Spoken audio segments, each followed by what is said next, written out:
Et maintenant, on accueille Laura Viau de l'Université de Bordeaux qui va nous parler de fusion nucléaire, quantique ou classique.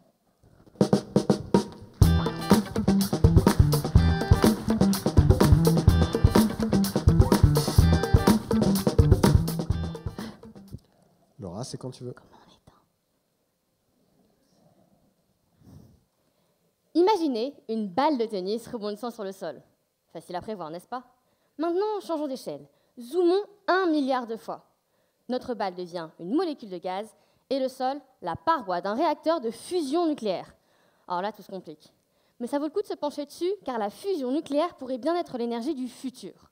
Aujourd'hui, on utilise la fission, qui casse un gros atome radioactif en deux, plus petits, mais tout aussi radioactifs. La fusion, elle fait l'inverse. Elle assemble deux petits atomes légers pour en former un plus lourd, le tout sans produire de déchets dangereux. Et en plus d'être respectueuse de l'environnement, elle produit beaucoup plus d'énergie. Mais il reste un défi de taille, réussir à la maîtriser. Sauf que vous vous doutez bien que les expériences sont complexes et dangereuses. Alors comment fait-on? On simule. Grâce au supercalculateur, on recrée des interactions sans risque pour les comprendre. Tout cela vous semble abstrait? C'est bien normal. Mais justement, mon défi aujourd'hui, c'est de vous emmener dans le monde fascinant de l'infiniment petit et d'en dévoiler les règles. Prêt à faire le grand saut? C'est parti. Nous voilà dans un réacteur nucléaire entouré de molécules de gaz chauffées à 50 millions de degrés Celsius.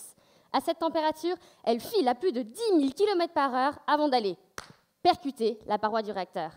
Et c'est cet instant précis qui nous intéresse, le fameux moment où notre balle rebondit sur le sol.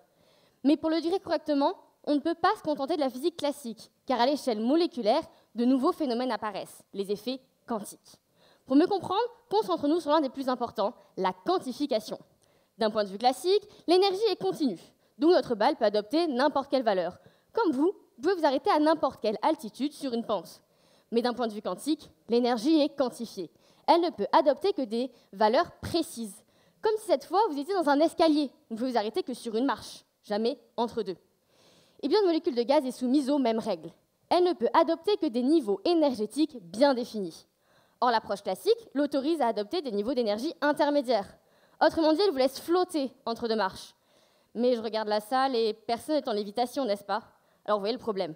L'approche classique décrit mal la réalité moléculaire. Bon, alors utilisons des modèles purement quantiques. Pas si simple, car ils sont extrêmement complexes et coûteux, même pour les supercalculateurs les plus puissants. Il nous faut donc un compromis. Et c'est là que j'interviens. En développant des corrections semi-classiques, je crée un pont entre ces deux mondes. L'idée est simple.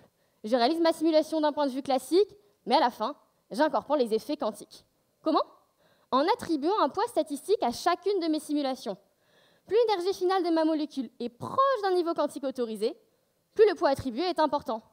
Comme si dans notre escalier, seuls ceux qui posaient bien les pieds sur une marche sont comptabilisés, tandis que ceux qui flottent entre deux sont éliminés.